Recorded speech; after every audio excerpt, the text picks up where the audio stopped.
দিদির খেলা শেষ। হ্যাঁ বন্ধুরা, দিদির খেলা শেষ, কেননা বাংলায় চলে আসছে SIR। SIR এর আগমন, দিদির গমন, নাকি দাদা সব চক্রান্ত ধুলোয় মিশিয়ে দিয়ে আর একবার দিদি। হ্যাঁ বন্ধুরা, ঠিকই শুনছেন, এবার চলে আসছে পশ্চিমবাংলায়ও SIR। তবে SIRটা কী জিনিস, SIRটা হলে আমাদের সাধারণ মানুষের কী লাভ হবে আর নেতাদের কী লাভ হবে, সেই বিষয়টা আজকে আমরা একটু আলোচনা করব। SIRটা কি, প্রথমে আমরা এই জিনিসটা একটু বোঝার চেষ্টা করব। SIR হচ্ছে যে ভোটার লিস্ট তালিকা আছে, সেটা এক সংশোধীকরণ প্রক্রিয়া। কোনো অবৈধ ভোটাধিকারের নাম যেন ভোটার তালিকায় না থাকে, তার জন্য SIR করা। কোনো বৈধ ভোটাধিকারের নাম যেন বাদ না যায়, যেন ভোটার তালিকায় থাকে, সেটার একটা প্রক্রিয়া। আর নতুন ভোটাধিকারের নাম তোলার একটা প্রক্রিয়া। SIR হওয়াটা নিয়ে নেতাদের কেন এত মাতামাতি, নেতাদের কেন এত হুমকি, কেন এত বিরোধিতা? বিজেপি সরকার চাচ্ছে যে SIRটা হোক, কিন্তু তৃণমূল সরকার চাচ্ছে, বা আদার্স যেগুলো পলিটিক্যাল দল আছে সেগুলো চাচ্ছে SIRটা করা না হোক। সাধারণত যে গদিতে আছে সে তার একটাই বক্তব্য যে SIRটা হলে নাকি সাধারণ মানুষের নাম বাদ যাবে, বৈধ ভোটাধিকারের নাম বাদ যাবে, SC ST মানুষদের নাম বাদ যাবে। বন্ধুরা, একটা লক্ষ্য করবেন, যারা বংশগতভাবে স্থায়ীভাবে এখানে বসবাস করে চলছে, তাদের নাম কী হয়ে বাদ যাবে? এটা একটা ভাবার বিষয় আছে, নাকি কোনো অন্য কিছু কাহিনী আছে? তো বন্ধুরা, আমার সাপ কথা, SIRটা হলে আমাদের কোনো ক্ষতি হচ্ছে না, আমাদের কোনো লাভও হচ্ছে না। SIRটা হলে শুধুমাত্র লাভ হচ্ছে নেতাদের। হ্যাঁ, শুধুমাত্র নেতাদেরই SIR হলে লাভ হচ্ছে। কেননা 2026-এ আসছে ভোট, সেই ভোটকে কাজে লাগিয়ে আমাদের শুধু ভোট ব্যাংক হিসাবে কাজে লাগানোর জন্য SIRটা করানো হচ্ছে। হ্যাঁ, এটাই সত্য,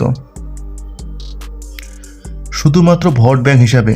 কারণ বিজেপি সরকার চাচ্ছে যখন এই অবস্থাতে SIRটা হয়, তাহলে তারা যেভাবে হোক অবৈধ, যদি পশ্চিমবাংলায় প্রচুর পরিমাণে অবৈধ থাকে, যদি পশ্চিমবঙ্গ সরকার তাদের ঠাঁই দিয়ে থাকে, তাদের ভোটার কার্ড করে দিয়ে থাকে, তবে তাদের নাম বাদ যাবে। যদি তাদের নাম বাদ যায়, অবশ্যই বিজেপি সরকার এবার বাংলায় আসছে। হ্যাঁ বন্ধুরা, বিজেপি সরকার এবার বাংলায় আসছে,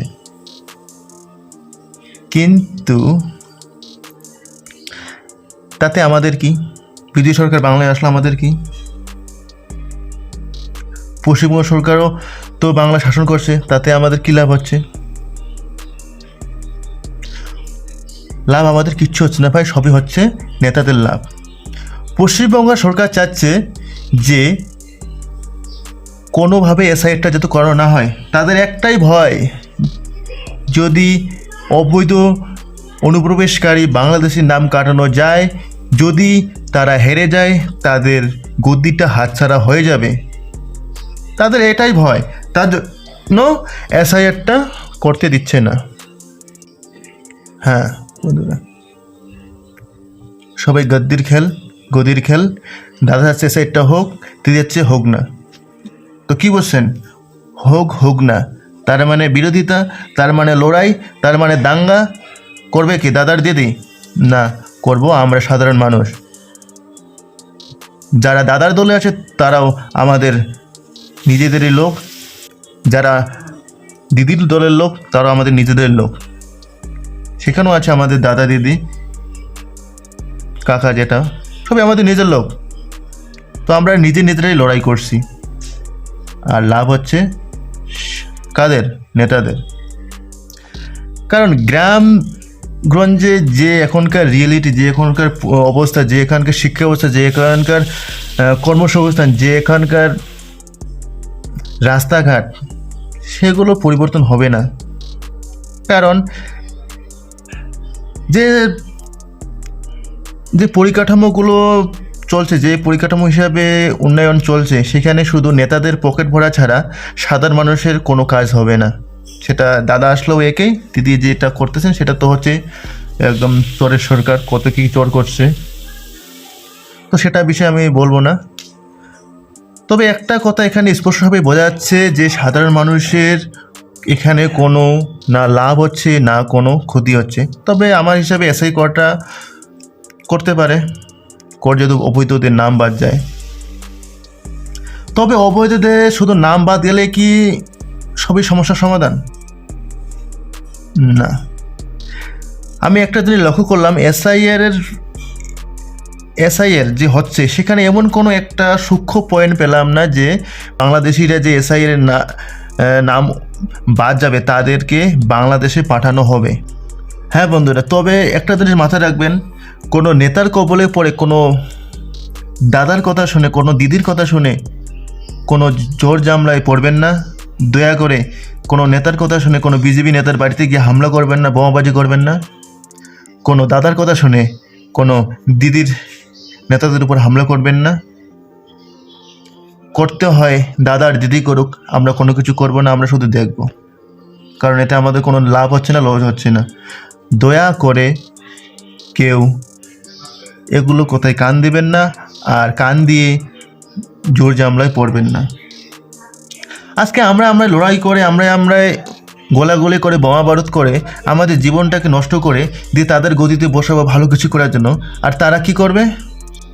দিনের দিন তারা প্রো লেভেলের চোর তৈরি হবে, প্রো লেভেলের গাদ্দারি করবে তারা।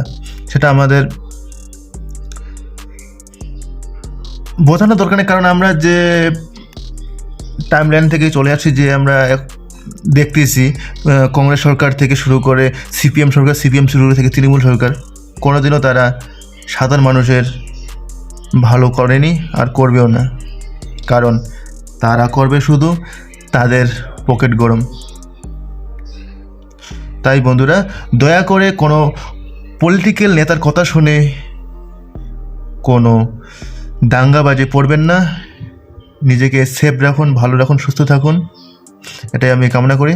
আর যদি ভিডিওটা ভালো লাগে বন্ধুরা, আর যদি ভিডিওটা ভালো লাগে অবশ্যই লাইক করবেন, কমেন্ট করবেন আর সাবস্ক্রাইব করবেন, যাতে আমি আরও ভিডিও বানাতে মোটিভেট হই।